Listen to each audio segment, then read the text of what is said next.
Halos mabaliw ang crowd dito ng Minnesota Timberwolves dahil sa ginawa ni Anthony Edwards. Hindi lang kamukha ni Michael Jordan, magkasing galaw na rin. Grabe yung slam dunk na ginawa dito off the glass, alley-oop sa sarili kontra dito sa Memphis Grizzlies. Paghalimaw sa second half.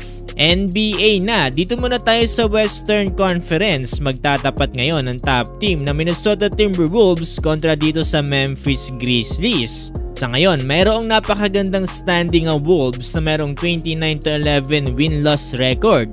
Samantalang 15-25 naman ang Grizzlies. Home court advantage para dito sa Wolves. Starting 5 nila ay sila McDaniels, Rudy Gobert, Karl Anthony Towns, Mike Conley at dito si Anthony Edwards. Samantalang dito naman sa Grizzlies ay sila Jackson Jr., Tillman, Concar, Kennard at si Williams. Medyo mabigat-bigat ang dadalhin ngayon ng Memphis Grizzlies dahil karamihan sa kanilang mga players ay may mga injury. So dito na tayo sa opening quarter, 4 straight points kagad ang kinana dito ni McDaniels mula sa kanyang driving layup at pull-up jumper para dito sa Wolves. Samantalang dito naman sa Grizzlies ay maaga silang pumukol sa tres mula kay Kennard at kay Williams. Unti-unti rin bumubuhat dito si Jaren Jackson Jr. para sa Grizzlies mula sa kanyang 2 beses na magkasunod na driving layup. Samantalang under 7 minute mark na ay nakapuntos dito si Anthony Edwards. Ganda ng ginawang timing dito sa ilalim para sa isang reverse layup. Mapapansin talaga natin itong laruan ni Ant-Man, parang meron talagang pagkakahawig sa isang player.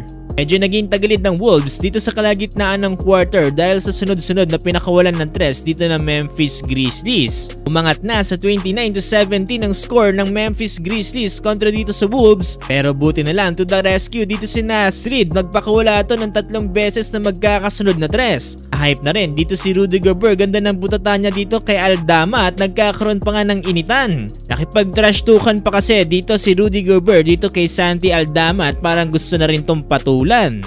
At tapos ng first quarter, ganda ng rescue ni Naz Reid na itabla niya sa 30 ang score.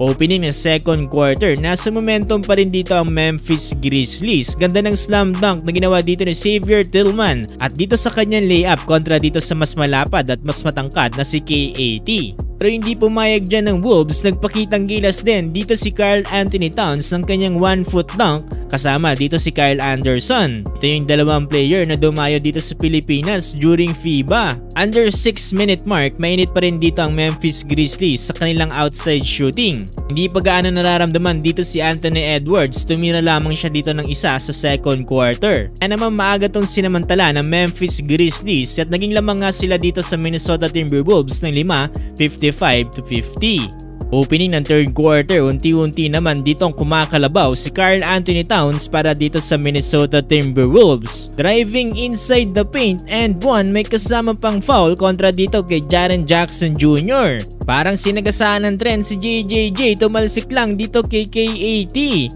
Sabayan pa yan dito ng alley-oop ni Rudy Gobert mula dito sa assist ni Anthony Edwards. Hindi lang puro assist dito si Anthony Edwards, unti-unti na rin dito nag-iinit para sa Minnesota Timberwolves. Grabe, masyado siya naging tahimik dito sa first half at ngayon unti-unti nang sinisindihan yung kalan.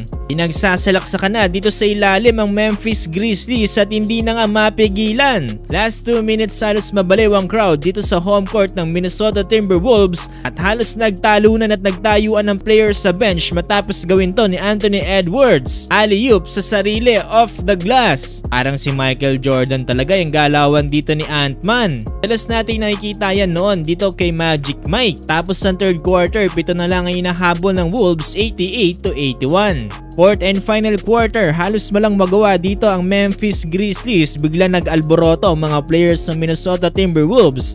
Lalo na dito si Mike Conley at Anthony Edwards. Pinaulanan pa ng tres. Tapos sa laban panalong Wolves 118-103. Nanguna dyan si Anthony Edwards, Ant-Man 28 points at sinusundan dito ni Naz Reid with 20 points. Samantalang 36 points naman para kay Jackson Jr.